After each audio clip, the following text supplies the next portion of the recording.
Hello दोस्तों। छत्तीसगढ़ के geography की सीरीज़ को आज से मैं चालू कर रहा हूँ, जिसमें छत्तीसगढ़ के ज्योग्राफी के एक एक टॉपिक को हम लाइन से देखते जाएंगे। हमारा वीडियो 10 से 15 मिनट का होगा, जिसमें एक एक टॉपिक कंप्लीट होते जाएगा। ठीक है, जिसमें पहला टॉपिक हम देखेंगे छत्तीसगढ़ का नामकरण। ठीक है, छत्तीसगढ़ के नामकरण से पहले छत्तीसगढ़ का कौशल नाम जो पड़ा था उसका थोड़ा सा इतिहास देख लेते हैं। ठीक है, दुनिया के सबसे पहले पुरुष में से मनु को माना जाता है, जिसी के वंशज से वैवत्स मनु थे। ठीक है, वैवत्स मनु की पुत्री थी एक, जिनका नाम था ईला। ईला के पौत्र थे सुघमनु। सुघमनु के पुत्र विनीताश्व, जिसने विनीतपुर नगर को बसाया था। ठीक है, इस समय छत्तीसगढ़ के आसपास और भारत के कुछ एरिया को कौशल के नाम से जाना जाता था। ठीक है, कौशल के उत्तरी भाग को उत्तर कौशल और दक्षिण भाग को दक्षिण कौशल के नाम से जाना जाता था। उत्तर कौशल में शासन राजा दशरथ का था और दक्षिण कौशल में शासन राजा भानुमंत का था। ठीक है, भानुमंत की एक पुत्री थी भानुमति, जिसे कौशल्या भी कहा जाता था। उत्तर दक्षिण कौशल की राजकुमारी होने के कारण इसे कौशल्या भी कहा गया। ठीक है, इनका विवाह उत्तर कौशल की राजा दशरथ के साथ हुआ। ठीक है, उनके एक पुत्र थे, मतलब उनके 4 पुत्र थे, जिनमें से एक थे श्रीराम।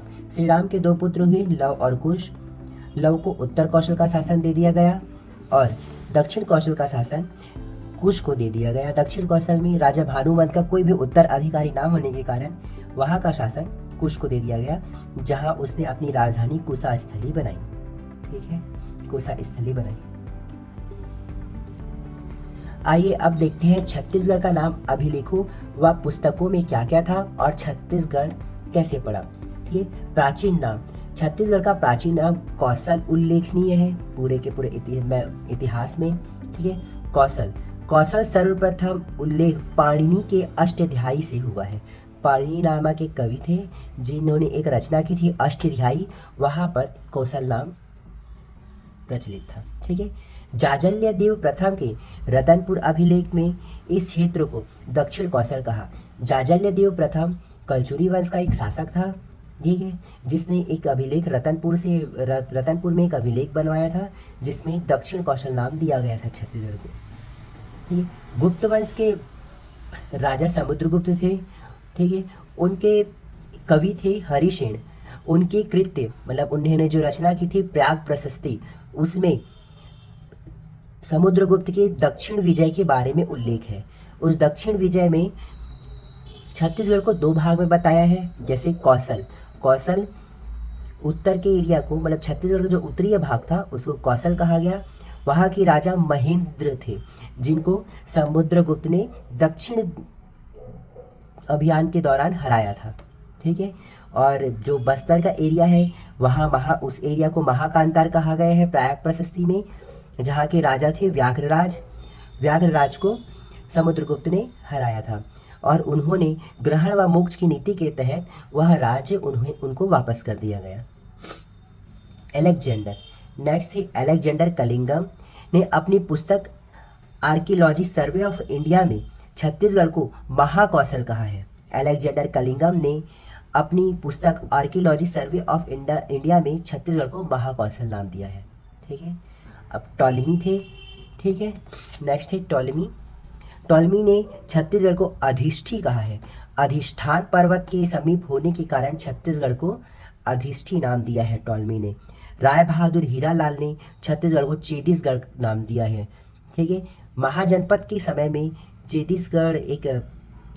छत्तीसगढ़ जो है चेदी महाजनपद में आता था, जिसके कारण राय बहादुर हीरालाल ने छत्तीसगढ़ को चेतीसगढ़ का नाम दिया है।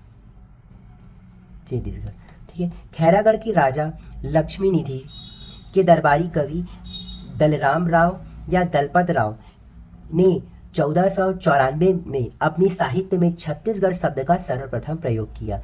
बहुत सारे एग्जाम में पूछा जाता है और पूछा भी गया है और आने वाले एग्जाम में पूछा भी जाएगा कि खैरागढ़ की राजा लक्ष्मी निधि के जो दरबारी कवि थे, उन्होंने कौन से सन में छत्तीसगढ़ का प्रयोग किया, सर्वप्रथम छत्तीसगढ़ नाम का प्रयोग किसने किया, ये सब।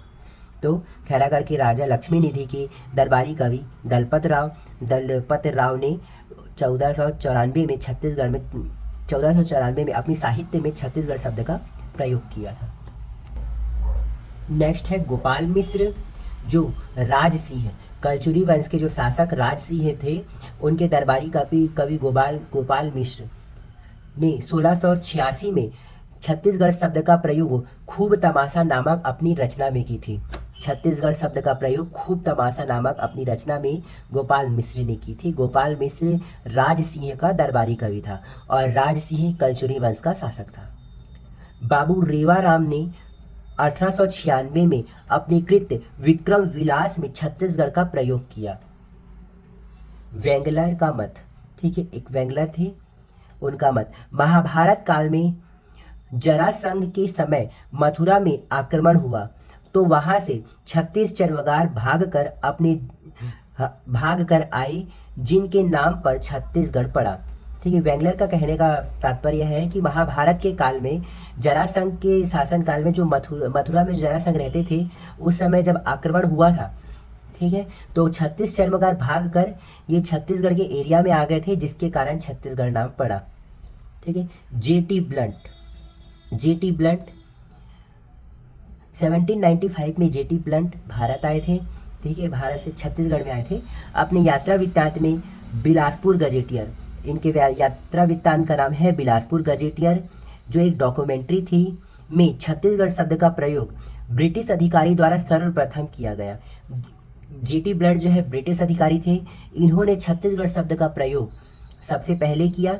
एक ब्रिटिश अधिकारी के द्वारा अगर सबसे पहले छत्तीसगढ़ शब्द का प्रयोग कब हुआ ये पूछा जाए तो 1795 में हुआ। किसने किया तो जेटी ब्लंट ने किया। ठीक है, और इसने किसमें किया तो इनका यात्रा वृत्तांत बिलासपुर गजेटियर, जो एक डॉक्यूमेंट्री थी। ठीक है, कलचुरी काल में 1818 गढ़ के आधार पर इस स्थान को छत्तीसगढ़ कहा गया, जो अभी के समय में सर्वमान्य है। ज़्यादा से ज़्यादा लोग इसी को ही अभी मान्यता देते हैं कि कलचुरी काल में 1818 गढ़ में 2 भाग में बटे हुए थे, जिसके कारण इसे छत्तीसगढ़ कहा गया था। आगे का टॉपिक रहेगा जिला निर्माण, और इतिहास के साथ जिला निर्माण करेंगे। ठीक है, आगे ज़रूर देखिएगा। अगर वीडियो अच्छी लगी हो या कुछ फीडबैक हो तो कमेंट दीजिएगा, और अच्छी लगी हो तो लाइक कीजिएगा। Thank you. ऐसे ही हमारा टॉपिक छोटे छोटे से रहेंगे, जिसको पढ़ने में आपको बोर भी नहीं लगेगा और अच्छा सा पूरा टॉपिक भी आपको समझ आ जाएगा। इसीलिए लाइक कीजिए, सब्सक्राइब कीजिए। Thank you.